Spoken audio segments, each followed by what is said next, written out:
Alright, next we'll be going over statistics. So, to start, we will go over mean, median, and mode. Mean is the average, so it's the sum of all individual cases divided by the number of cases. So if we had numbers 2, 3, and 4, so we have three numbers and they're 2, 3, and 4, the average would be, or the mean would be 2 plus 3 plus 4 is 9 divided by the number of cases, which is 3. So the average would be 3. The median term of that would be out of 2, 3, 4 again. The middle term would be 3. And the mode, well, all of those cases have the same number of instances. There's 1, 2, 1, 3, 1, 4. So let's change it up a bit. If we had 3, 3, and 4 as our cases, then the mode would be 3. That would be the most common number. Or most common term, sorry. So standard or normal distribution.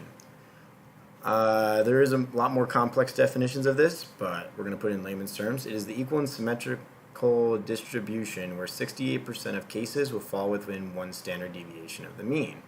So that's right here. 68% of the cases will fall between these two lines. 95 will fall between these two lines, and 99.7 will fall within these two lines over here. A confidence interval is what percentage of the data falls within a range. So these are confidence intervals right here. And margin of error. So how many units in either direction from a value the correct answer may be given a lack of 100% certainty.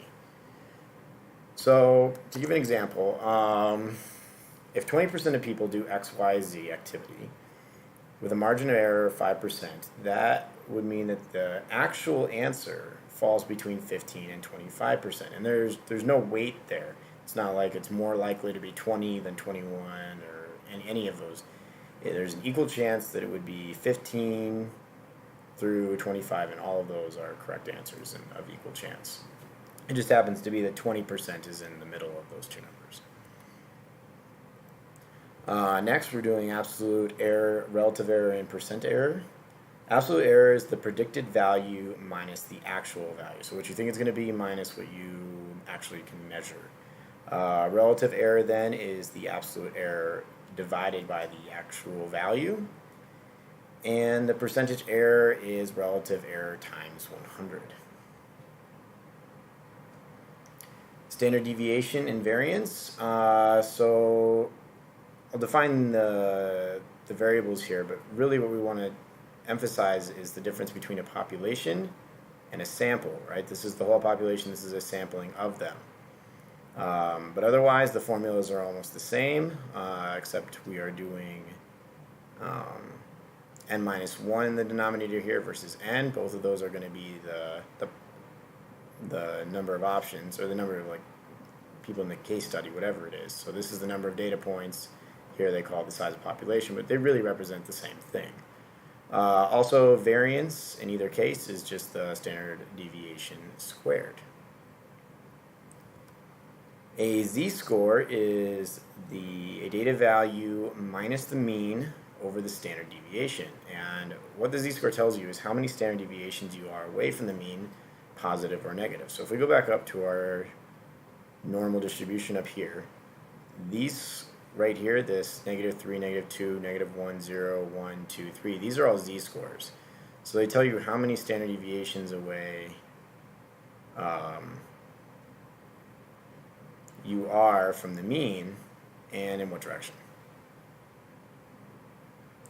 Next we're going to look at a box and whisker plot. So this is just a way of visualizing data. This line right here represents the whole range. That's the minimum data point, that's the max. This is first quartile and third quartile. And this line right here represents the median.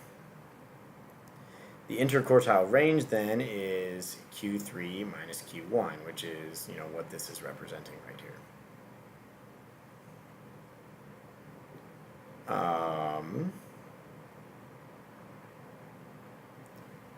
Then we have a correlation coefficient. A correlation coefficient is going to be between -1 and 1. The closer it is to the absolute value of 1, the stronger the relationship is. So don't think of -1 as a bad thing or something in this case.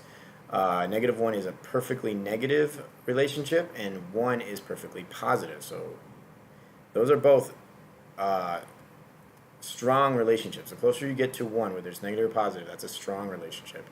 The further away you get, the closer you get to 0, means that there's a smaller relationship. So 0 means no relationship whatsoever. Skew. This has to do with the data being weighted more on one side than another. You can use the mean, median, and mode to determine and justify your answers. So if you have a distribution of data where you've got all the cases on one side and then very few on the right, you can say the data is heavily skewed, right? So this is kind of where the 1% wealth idea comes from in America. 1% of the people hold most of the wealth, so that's skewed, right? Addition law of probability. Probability of A or B is equal to the probability of A plus probability of B minus the probability of both. So what you're going to find with these probability is that a lot of them are common sense. You can figure them out, but you may want to memorize them just so you can recall them quicker instead of trying to derive them on the spot. So P not A, right? The probability of, or not P not A, so the probability of not A happening is equal to 1 minus the probability of A. So 1 being 100% minus probability of A would give you the probability of everything else happening, which is what we wanted. So I'll let you kind of take a look at the rest of them and see which ones you need to memorize or don't. I will tell you that there will almost, I would bet, I've never heard of this not being on the Praxis, the common conditional property or probability of B given A. So probability of A and B over the probability of A. So that's a really common one. Also, I wanted to call out probability of A and B comes up twice. Once in common, once in general. These, you can't just use them interchangeably. This has to do with this probability of A and B equals probability of A times probability of B has to do with you don't have to pick one first. This conditional probability down here, you must pick one first. So that changes everything. So make sure you distinguish between using those two, even though they look like they're calling out the same instance. And with that, I think we're done with statistics.